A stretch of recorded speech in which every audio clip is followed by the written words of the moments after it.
오늘도 하나님의 행복이 여러분과 가정에 넘치기를 예수 이름으로 축원합니다.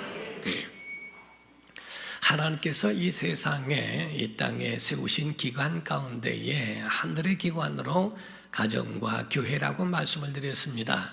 가정이라고 하는 것은 하나님의 행복에 대한 열쇠로 주셨다라고 말씀을 드렸고, 교회는 구원의 열쇠로 하나님이 주셔서 구약에는 가정을 세우시고 신약에는 교회를 통하여 모든 세상에 이와 같이 완전한 것을 또 완성하시고 또 영원한 나라에 초청하시기 위한 하나님의 마음이 있습니다. 그러므로 가정과 교회라고 하는 것은 내부적으로나 외부적으로 어떤 그 공격을 받는 것을 허락지 아니하시고 보호하시고 그 가운데 지키시는 그러한 그 역사를 보게 된다는 거지요. 물론 우리가 사람의 모든 모양이나 그 얼굴들이 다 각각 다양함이 있는 것처럼 교회도 마찬가지입니다. 교회도 색깔이 있어서 하나님께서 구약의 사람마다 왕으로 세우시기도 하고 총리로 세우시기도 하고 선지자로 또는 제사장으로 세우셔서 그 묵기를 두시고 그 질서 안에서 하나님의 뜻을 이루게 하시는 것처럼, 다시 말씀드리면 그 가운데 왕으로는 다윗은 왕의 감으로 세우시고, 또한 그 요셉이나 다니엘 같은 사람은 총리로서의 그 일을 각 가지고 있는 자기의 위치에서 그 일을 감당하게 하시고, 모세 같은 사람은 애굽에서 있는 이스라엘 백성들을 당차게 담대함으로 그들을 인도할 수 있는 자로 세우시고, 또한 그 가운데에 각각 선지자를 세우신 것처럼 왕들을 그들을 인도하며 함께하는 영향력을 줬던 사무엘 같은 사람도 하나님이 세우셨다고 보는 겁니다. 누구대로 각각 가지고 있는 사람들의 성향대로 그와 같이 하나님이 세우신 거지요. 교회 또한 마찬가지입니다. 교회를 설립할 때에 가지고 있는 그 사람의 기질과 은사를 따라서 하나님의 똑같은 그런 모든 사람들과 가지고 있는 본질이나 이 속에 있는 하나님의 가지신 그 모든 꿈이 있는 것은 같지만은, 그러나 그 가운데에 그 사람을 따라서 비전을 두게 하시고 그쪽에 대하여 하나님이 만들어 가시는 것을 보게 됩니다. 우리가 목회자의 마인드를 보게 되면 개척을 할 때에 어떤 마인드를 가지고 교회를 설립을 했는가, 시작할 때는 이루는 것도 없고 다 그게 이루어 갈 수도 없는 그러한 형편이지만은, 교회가 성장하고 교회가 더 나아짐에 따라서 그가 가지고 있었던 모든 비전을 하나씩 만들어가는 모습을 보게 되는 거지요. 목회자 마인드 가운데서는 목회적 마인드가 있고요, 그리고 선교적 마인드가 있습니다. 그래서 예배를 하더라도 예배 가운데에 예배 중심적인 클래식하고 그리고 정말 품이 있고 웅장한 예배를 선호하는 목회자가 있는가 하면, 어느 교회에서는 예배당을 짓는 것에 대해서는 그 비용을 선교에 사용하고, 작은 상가교회에서 모여지고 미어터져도 그 가운데에 그들을 인도하고 이끌어가는 그러한 교회들을 보게 됩니다. 어느 교회는 웅장함으로 솔로몬의 성전과 같이 하나님의 최고의 영광을 위하여 세워지는 그런 목회적인 비전을 하나님이 주셔서 그를 이룬 사람도 있는 겁니다. 모든 성도들이 다 같지는 않지만, 그러나 그의 목회적 비전에 맞고 그 목회적 비전에 대하여 같은 코드를 가진 사람들이 그 가운데 함께 모여서 그 비전을 향하여 만들어가지 않습니까? 어떤 교회만 옳고 어떤 교회는 안 좋다라고 말하는 것이 아니라, 그쪽에 대한 마음을 가진 사람과 비전이 있는 사람은 그쪽으로 행하는 것이고, 이쪽으로 행하고 있는 그런 비전 있는 사람들은 또 이쪽을 행하는 것과 같은 겁니다. 그래서 어느 교회에서는 그 가운데에 예배 중심적 교회를 만들어 가기도 하고, 어느 교회에서는 전도 중심적 교회를 만들어 갈 수도 있다고 하는 겁니다. 본질은 같습니다. 하나님을 예배하고 있고 영혼을 구원하는 본질은 같습니다. 그의 방법과 형태만 달리했고 그에 대한 비중의 차이만 있을 뿐이라고 하는 겁니다. 그러므로 어느 교회를 가든지 간에 그 교회 안에는 그 교회가 지향하고 또한 그에 대한 가지고 있는 꿈과 비전이라는 것이 있다는 거지요. 그에 대하여 같이 할 수 있는 그것, 사람들은 그쪽을 향하여 가게 되지만은 다 완성되어 있는 교회는, 완벽한 교회는 세상에는 없더라 하는 겁니다. 우리가 대그룹 예배가 있고 소그룹 예배가 있을 텐데, 주일 예배를 대그룹 예배라고 하고 주중에 하는 조모임이나 등등 이러한 모임을 가르쳐서 그거를 소그룹 예배라고 이야기를 합니다. 그래서 이 모두가 연관성이 있고 다 그와 같이 함께 소통이 가능하다고 하는 것을 말씀하고 있어요. 사랑하는 성도 여러분, 작다고 해서 교회가 아닌 것이 아닙니다. 작은 교회가 된다는 거지요. 하나님의 기대는 교회에 있습니다. 대그룹 교회이든 소그룹 교회이든 하나님의 마음과 하나님의 관심이 교회 안에 있다는 겁니다. 그럼으로써 요한계시록만 보더라도 하나님의 주님의 오른손에 7뼈를 붙잡고 주의 사자라고 말씀을 했죠. 7 금초대 사이로 다니시는 이가 가라사대 이르시되라고 말씀하죠. 7 금초대는 7 교회니라 라고 말씀을 합니다. 요한계시록 전체가 하나님께서 천사를 통하여 말씀하신 그 모든 메시지를 교회에 주셨다는 거지요. 세상 어떤 곳에도 하나님의 메시지를 듣거나 세상 어떤 곳에서든 이와 같이 하나님의 그 말씀에 따라 참된 예배와 영혼을 구원하는 단체는 없습니다. 그러므로 하나님의 모든 뜻은 교회를 통하여, 구약에는 사람과 땅이 중심이었다면 신약에는 하나님의 교회와 주의 종들을 통하여 그 뜻을 이루어 가시는 모습을 보게 됩니다. 아시아에 있는 7교회, 에베소 교회부터 시작해서 라오디게아 교회까지 7교회에 대한 하나님의 메시지가 전달된 것이 주변 교회 위에도 읽혀졌고, 그것이 오늘날도 지금 현재 마지막 때인 우리에게도 그 말씀이 읽혀지면서 우리의 믿음을 세워가는 모습을 보게 됩니다. 사랑하는 성도 여러분, 교회에 사명이 있는데 그 교회 사명 가운데 2가지를 보게 되면, 하나는 예배요, 하나는 영혼 구원을 위하여 세워진 사역자들을 세우는 것이라고 보는 겁니다. 이 2가지가 교회에 대하여 세워져야 하는 이 2 사명이라고 하는 거지요. 옛날에 랄프 네이버라고 하는 목사님과 빌 베켐이라고 하는 목사님이 있었습니다. 그분들은 소위 말하기를 제2의 종교개혁이 필요하다라는 말을 했습니다. 첫 번째 종교개혁은 마틴 루터에 의하여 이루어진 성경을 성도들에게 돌려준 것이었습니다.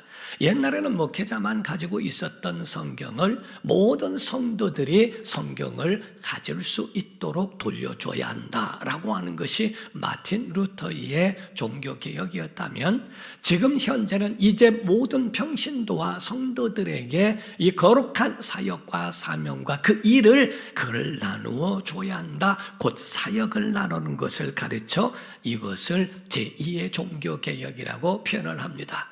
소위 말하기를 2 날개라고 이야기를 하지요. 하나는 예배요, 하나는 사역이라고 하는 것을 가르쳐 말합니다. 이 2 날개가 쫙 폈을 때에 비상할 수 있는 거지요. 예배가 살아있고 사람을 만들어갈 수 있는, 세워갈 수 있다는 것은 바로 교회가 가지고 있는 그 사명을 잘 이루어가고 있다는 겁니다.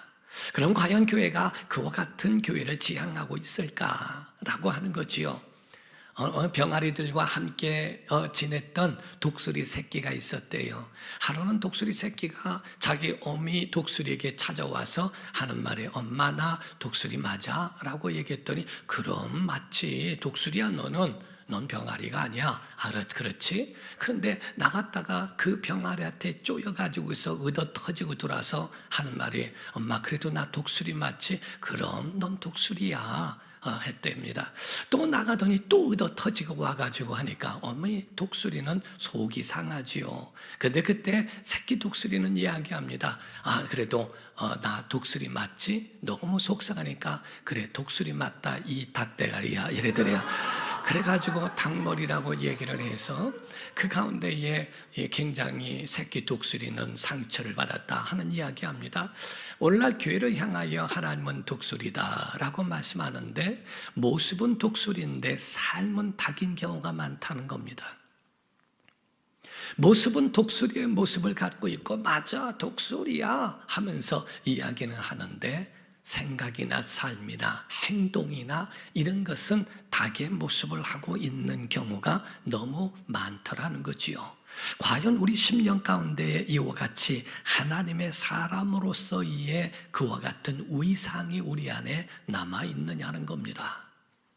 하나님의 임재를 예배 가운데에 경험하고 우리의 삶 속에 하나님의 말씀에 인도하심을 받으며 살고 있느냐 하는 겁니다. 옛날부터 마지막 때까지 교회는 어떤 교회를 선호했는가?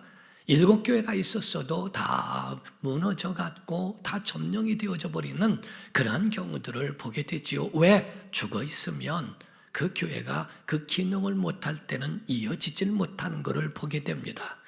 예적부터 지금까지 어떤 교회, 살아있는 생명력 있는 교회를 말합니다. 교회들의 특성을 보게 되면 교회가 우리 교회도 마찬가지지만 대부분의 교회가 근처에 있는 사람들이 그 교회로 오는 경우가 많지 않습니다. 불편하고 하니까 힘들으니까 건강한 교회, 그리고 정말 전통이 있는 정통적 교회라고 하면 그 가까운 교회를 선호하기도 하지만 때로는 비전을 따라 꿈을 따라서 말씀을 따라 먼 곳에서부터 오는 사람도 있는 거예요. 그 전에 보니까 어떤 서울에 있는 교회가 있는데 부산에서도 주일에 올라온다고 하더라고요. 어디서는 때로는 제주도에서도 비행기를 타고 온다고 하더라고요. 제주도에는 비행기가 뜨고 그쪽으로 오는 것이 더 쉽다고 하는 이야기도 하더라고요. 근데 거기엔 교회가 없습니까? 교회가 존재하고 있지만은 그러나 자기의 꿈과 비전과 가지고 있는 말씀의 코드를 따라서 그렇게 오는 경우도 있다는 겁니다. 가장 중요한 것은 여러분 성도는 하나님의 말씀이 들려야 합니다. 하나님의 말씀이 은혜가 되어야 합니다. 그 말씀이 들리지 않고 은혜가 되지 않다면 정말 그같이 불행한 영혼은 없다고 보는 거지요. 사람이 나빠서가 아니라 비전이 다를 수도 있고 삶의 방법이 다를 수도 있기 때문에 그런 거예요. 같은 모든 세상에 살면서도 우리가 대학을 갈 때도 그 가운데 전공이 다를 수도 있지 않습니까? 그건 당연히 그럴 수 있어요. 아니 같은 전공이라 그럴지라도 지방 대학보다 더 나은 대학들 중에서도 유학이라도 가서라도 배우려고 하는 자기 전공 가운데 더 나은 곳을 가려고 하지 않습니까? 이와 같이 신앙생활에도 마찬가지로 똑같이 우리의 영혼을 위하여 어떻게 마음의 중심을 가지고 있느냐가 중요한 겁니다.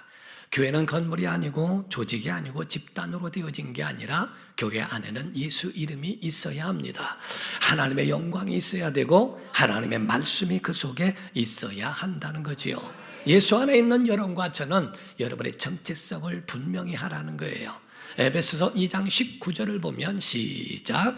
그러므로 이제부터 너희는 외인도 아니요 나그네도 아니요 오직 성도들과 동일한 시민이요 하나님의 권속이라. 아멘. 너희는 외인도 나그네도 아니고 하나님과 동일한 그 하나님의 권속이요 하나님 나라의 시민이라고 이렇게 표현하고 있다는 거죠. 교회는 가족과도 같다고 봐야 됩니다. 그리고 가족같이 만들어 가야 한다는 거지요. 만약에 교회가 회사 같다면 그렇다면 하나님을 사장님이라고 할 테죠. 교회가 만약에 학교라면 하나님을 교장 선생님이라고 이야기하고 교회가 군대라면 하나님을 사령관이라고 하지 않겠습니까? 그러나 여러분과 저는 주님을 만나고 하나님의 자녀가 되는 권세를 누린 다음부터 하나님을 아버지라 하는 줄로 믿습니다. 세상 사람들은 하나님을 신이여라고 이야기합니다. 그러나 우리는 하나님을 향하여 아버지라고 말을 하는 것은 하나님의 자녀이기 때문입니다.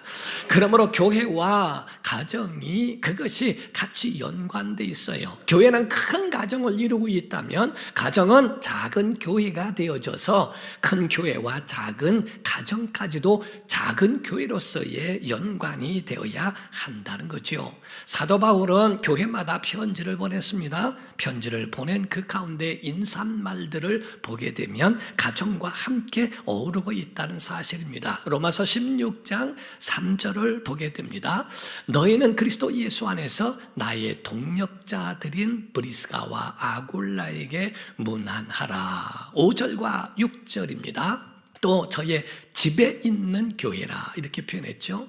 교회가 다 집에서 시작한 거예요. 저의 집에 있는 교회에도 문안하라. 내가 사랑하는 에베네도에게 문안하라. 그는 아시아에서 그리스도께 처음 맺은 열매이니라. 6절에 너희를 위하여 많이 수고한 마리아에게도 문안하라 라는 말씀을 합니다. 고린도전서 16장 19절입니다. 아시아의 교회들이 너희에게 문안하고 아굴라와 브리스가와 그 집에 있는 교회가 주 안에서 너희에게 간절히 문안하고 라고 되어 있습니다.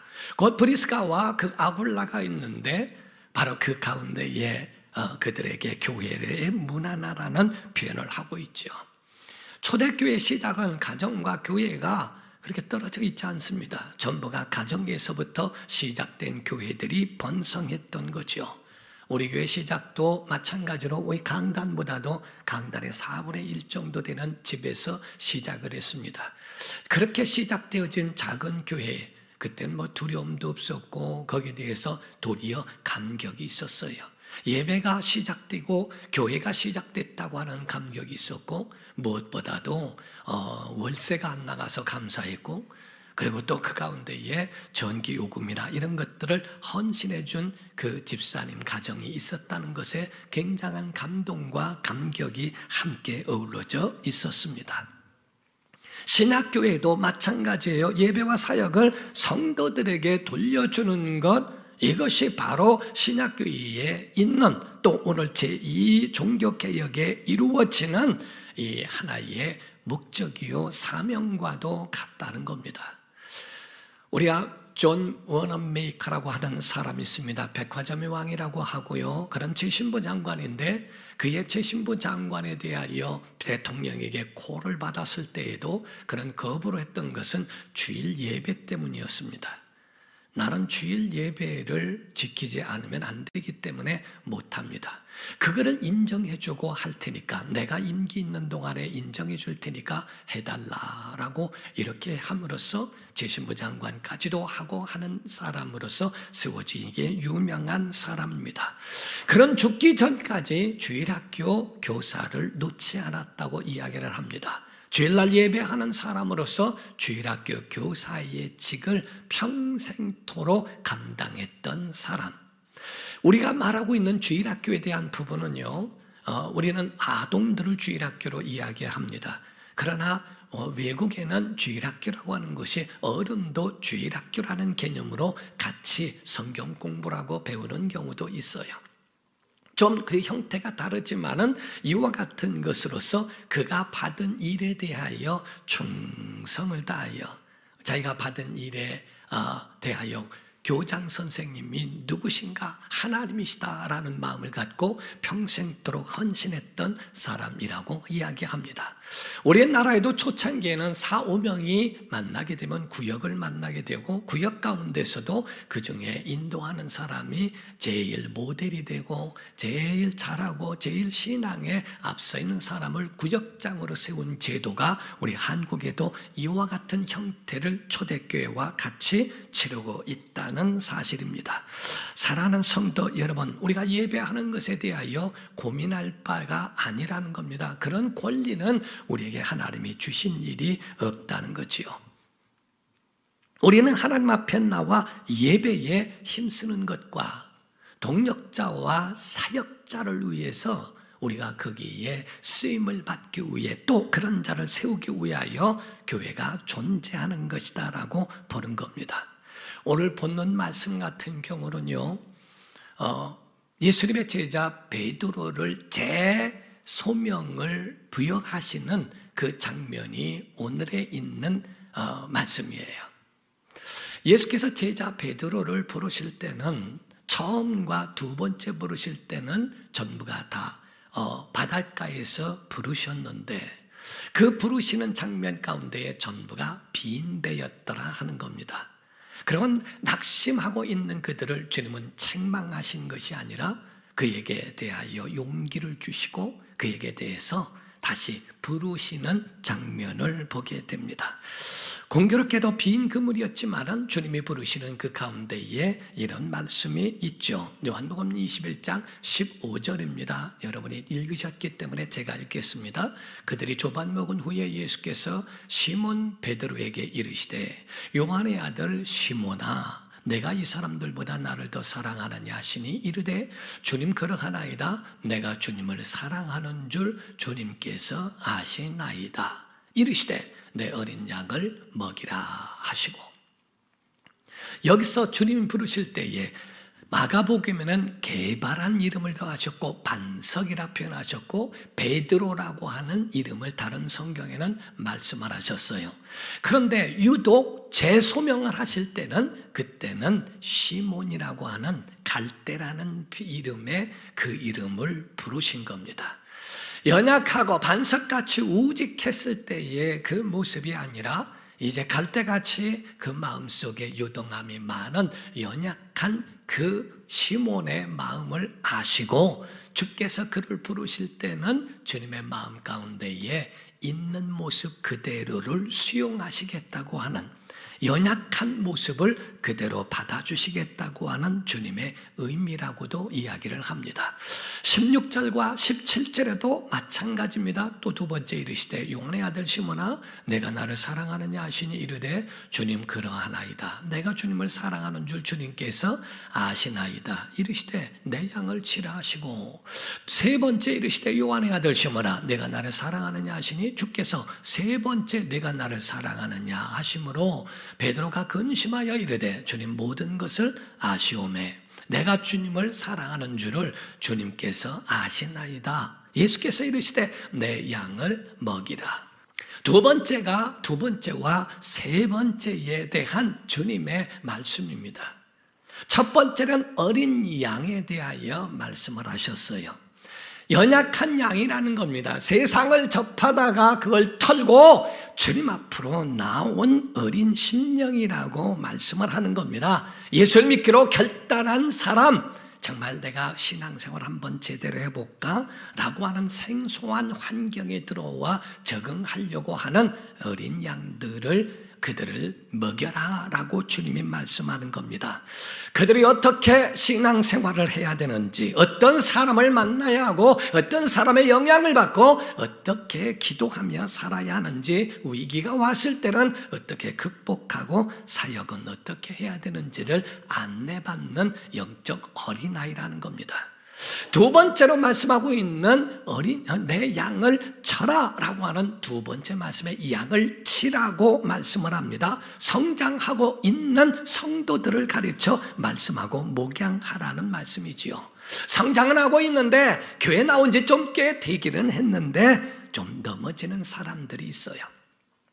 좀 삐딱해서 이리 갔다 저리 갔다 하기도 하고 열심은 내는데 먹히잖아. 이런 사람들이 보기에는 조금 그 마음에 불안한 사람들을 가르치는데 그들을 보호해줘라, 돌봐줘라, 붙들어줘라 하는 말입니다. 주께서 그들을 향하여서도 이와 같이 말씀하신 것이고, 세 번째 내 양을 먹여라 라는 말씀을 합니다. 이들에 대하여서는 성숙한 성도들을 가르쳐서 말씀을 하는 겁니다. 이미 성숙한 성장한 사람들, 그 가운데는 장로도 있고 안수집사도 있고 권사도 있고 목사도 있고 등등 그 가운데 있는 자들까지도 다 전부를 포함하여 봉사는 어떻게 해야 하는지, 또 그들이 탈진됐을 때는 어떻게 극복해야 되는지, 다른 사람들을 돕는 방법뿐만 아니라 리더가 됐다면 그들의 본이 되어줘라, 주장하지 말고 그런 자세를 피지 말고 어쨌든 그들에게 모델이 되어줘서 이끄는 자가 되라. 이 세 가지의 목양을 섭렵하게 하시는 것으로서 처음에는 어린 양, 두 번째는 양을 쳐라, 세 번째는 양을 먹이라는 말씀까지도 그렇게 이어서 말씀한다는 거지요. 디모데후서 2장 1절과 2절에는 이런 말씀이 있습니다. 내 아들아, 복음으로 나왔으니까 디모데를 향하여, 내 아들아, 그러므로 너는 그리스도 예수 안에 있는 은혜 가운데서 강하라. 그리고 또 내가 많은 증인 앞에서 내게 들은 바를 어떤 사람, 충성된 사람들에게 부탁해라. 그들이 또 다른 사람들을 가르칠 수 있으리라. 이런 말씀하죠. 사역자를 세워 그들이 그 일을 감당할 수 있도록 그들에게 함께 해주어라 라는 말입니다. 어떤 사람, 와서 그 정말 그들이 할 수 있는 사람, 감이 된 사람, 정말 믿음으로 살아가려고 하는 믿음의 사람이 있으면 그 사람을 세워 바로 그 일을 가르칠 수 있도록 만들어라 하는 말씀입니다. 우리가 이런 말이 있습니다. 건강은 주신 하나님과 부모와 자기 자신에 대한 예의이다 라는 말이 있습니다. 이와 같이 교회의 건강도 세우신 하나님과 그리고 자기 영혼과 교회를 위하여 건강은 예의와 같다고 이야기를 합니다. 옛날에는 우리가 삼국시대부터 보게 되면 삼국시대의 제1종교로 여겨졌던 것이 불교였습니다. 조선시대 때는 유교가 제1종교가 되었고 일제강점기 때는 천도교가 제1종교였다고 이야기합니다. 지금 많은 세월이 지난 지금 현재에 보게 되면 기독교에는 정말 이 우리나라의 많은 퍼센트를 차지하고 있기 때문에 지금은 교회가 우리나라를 이끌어가며 가이드해줘야 할 책임이 있는 그러한 곳이다라고 이렇게 이야기를 합니다. 사랑하는 성도 여러분, 교회를 절대 허접하게 생각해서는 안 됩니다. 하나님이 세우신 건 교회인 줄 믿으셔야 됩니다. 그래서 어떤 사람이 옛날 유머 가운데 이런 말이 있어요. 학교를 가야 되는데 버스를 탔어요. 버스는 엔진도 조금 낙후되어 있는 것 같고 덜덜덜덜 떠는데 출발은 하지 않습니다. 시간 늦어 학교는 가야 되는데 출발 안 하니까 운전기사에게 이야기를 했대요. 기사 아저씨, 이 똥차 언제 갑니까? 그랬더니 똥차면 갑니다. 그러더랍니다. 그 순간에 자기가 완전히 이상해진 사람이 되어버리죠. 오늘날 많은 사람들이 한국교회가 썩었고 한국교회가 뭐가 어떻고 이야기합니다. 그런데 과연 그럴까요? 명품이 있으면 짝퉁도 있습니다. 명품이 있기 때문에 짝퉁이 있는 것이지 명품이 아닌데 닮아가려고 하지는 않죠. 좋은 교회들도 얼마든지 많은데 정말 그렇지 않은 짝퉁들 때문에 명품이 욕을 먹는 경우도 없지 않아 있습니다. 그러므로 이 시대는 분별하지 않으면 자기 영혼을 어떻게 할 수 없는 그런 시대를 우리가 살고 있는 것과 같다는 거예요. 그래서 성경은 우리에게 말씀할 때에 정말 하나님께서 세우신 교회에 대한 특심한 마음을 우리에게 보여주고 있는 겁니다. 사도 바울도 교회를 오해했던 거였습니다. 그래서 교회를 박해하는 것은 하나님에 대한 충성으로 생각했지 하나님을 박해한다라고 생각하지는 않았습니다. 사도 바울은 예수님을 만난 적이 없는 사람이에요. 그런데 교회를 박해하고 하는 것에 하나님에 대한 철저한 충성이라고 그렇게 여겼는데 다메섹 도상에서 주님을 만납니다. 사울아 사울아 내가 어찌하여 나를 박해하느냐. 하나님을 향하여 박해한 일도 없고 그런 것도 없는데 왜 그렇게 하실까? 주여 누십니까? 내가 박해하는 예수라. 교회를 박해하는 것이 주님을 박해하는 줄을 몰랐던 거죠. 오늘날 하나님을 사랑한다? 어떻게 사랑합니까? 하나님을 사랑하는 방법이 과연 무엇일까요? 천국 가서 사랑할 겁니까? 성경은 우리에게 이 땅에 하나님이 사랑하시는 것을 사랑하는 게 사랑입니다. 여러분 가정의 남편이나 아내에게도 마찬가지고 너만 사랑해 라고 하는 것은 진짜 사랑이 아닙니다. 진짜 사랑이라고 하는 것은 바로 집착이 아니고 진짜 사랑은 그가 사랑하는 것도 사랑해 주는 겁니다. 그래서 우리가 결혼을 할 때는 그와만 결혼하는 것이 아니라 그의 문제와 그가 가지고 있는 어려움과 그의 약점도 함께 결혼을 한 것과 같이 바로 이와 같이 하나님의 그 사람으로 그거를 우리가 받아들이고 영접을 그렇다면 하나님이 기뻐하시고 하나님이 사랑하시고 하나님이 아끼시는 것도 아낄 줄 알고 기뻐할 줄 알고 사랑할 줄도 아는 것이 신앙이라는 거죠. 그러므로서 하나님 기뻐하시는 일을 함께 기뻐하고 하나님 사랑하시는 자를 또 하나님 사랑하시는 교회를 사랑하는 여러분과 제가 되기를 주 이름으로 축원합니다. 교회라고 하는 것을 여러분 보십니까? 성경은 교회를 뭐라고 표현합니까? 예수 그리스도의 신부라고 되어 있습니다. 자기 아내가 모독을 당하고 자기 아내가 그와 같이 어려움 당하는데 가만히 있는 남편이 누가 있습니까? 주님은 목숨을 걸었다라고 되어 있어요. 교회를 위하여 자기 목숨을 십자가에 내놓으셨다고 성경은 말씀하죠. 아내를 위하여 남편이라면 모든 생명을 다 내놓고 그를 보호하고 책임지지 않는가? 그리스도의 몸이라고 말씀한 것처럼 교회는 그리스도의 몸이라 자기 몸을 해하는 것에 대하여 방치해 둡니까? 당장에 그거를 약을 먹어서 퇴치하고 병을 낫게 하고 자기 몸에 대한 건강을 위해서 얼마나 보호하고 지키겠느냐 하는 거예요. 하나님의 굳은 의지가 거기에 들어있어요. 교회를 사랑하는 것, 공동체를 깨고 하는 것은 원치 아니하시고 사랑하는 하나님의 사랑을 그대로 표현할 수 있는 그것을 가르쳐 교회라고 말씀을 하는 겁니다. 그래서 사도 바울은 교회가 예수님 사랑하시는 그의 몸된 것인 것을 그대로 깨닫고 교회를 박해하는 것은 주님을 박해하는 것이라는 것을 알게 되었다는 것을 가르쳐 말합니다.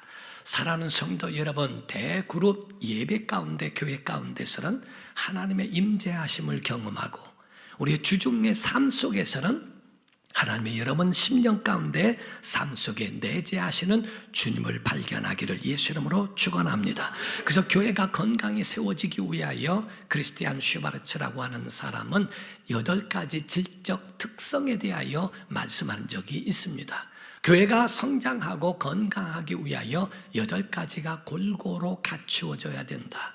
첫 번째가 사역자를 세우는 지도력, 두 번째가 은사 중심적 사역, 세 번째가 열정적 영성, 네 번째가 기능적 조직이라는 것은 그런 만약에 안 되어지고 있는 유명무실한 것은 사라지게 하고 정말 필요한 것들을 다시 세워가면서 기능적으로 말하는 조직을 말합니다. 다섯 번째가 영감 있는 예배, 그리고 여섯 번째가 또한 전인적 소그룹, 그 다음에 7번째가 필요 중심적 전도, 8번째가 사랑의 관계, 이렇게 표현을 했어요. 각각 하나하나만 가지고도 설명이 필요하고 각각 하나하나만 가지고도 굉장한 그에 대한 의미가 부여됩니다. 손가락 가지고서도 이야기를 합니다. 가운데 이 첫 번째 모든 것이 최고라고 말을 하죠. 가족에 대한 우선순위를 말하고요. 두 번째가 전도입니다. 가르치죠. 우리가 교회를 가야 된다, 어떻게 해야 된다, 진리를 가르치는 전도와 같은 것. 세 번째가 손가락이 가장 길죠. 리더가 되어야 한다고 하는 사역자를 말하고요. 그리고 약지에 있는 것은 반지를 끼는 것처럼 책임감을 말합니다. 마지막 작은 것은 새 가족을 의미하고 그들을 돌봐줘야 하는 이것이 각각 교회 안에서 이것이 균형 있게 움직여가는 것을 가르쳐 이야기를 합니다. 사랑하는 성도 여러분, 교회 안에 이와 같이 영적 건강은 복인 줄로 믿습니다. 영감 있는 예배로 여러분의 영혼을 살리기를 주 이름으로 축원합니다. 사역자를 어디를 가든지 예수의 사람을 만드세요. 자기 사람을 만드는 게 아니라 주님의 사람을 만드세요. 주님의 사람을 만들면 그가 또 주님의 사람을 만들고 주님의 일을 할 수 있는 믿음의 사람으로 세워지는 겁니다. 기도할 때 기적이 일어납니다.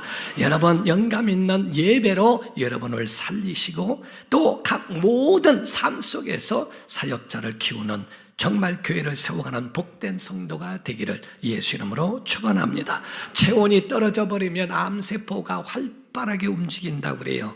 여러분, 영적 체온이 떨어지지 말고 뜨거운 마음으로 여러분의 영혼을 세워 정말 하늘 가정을 이루고 두 날개를 비상하여 펴고 나를 수 있는 우리 복된 심령들 되기를 예수 이름으로 축원합니다. 기도하겠습니다. 이 시간에 다 같이 통성으로 기도할 때 하나님, 정말 우리가 두 날개를 갖고 비상하는 교회로 세워지도록 일평생이 뜨거운 예배와 그리고 사역자를 세우는 믿음의 모델, 믿음의 그러한 사역자로 우리가 세워지도록 주님 도와달라고 우리 간절한 마음으로 다 같이 통성으로 기도.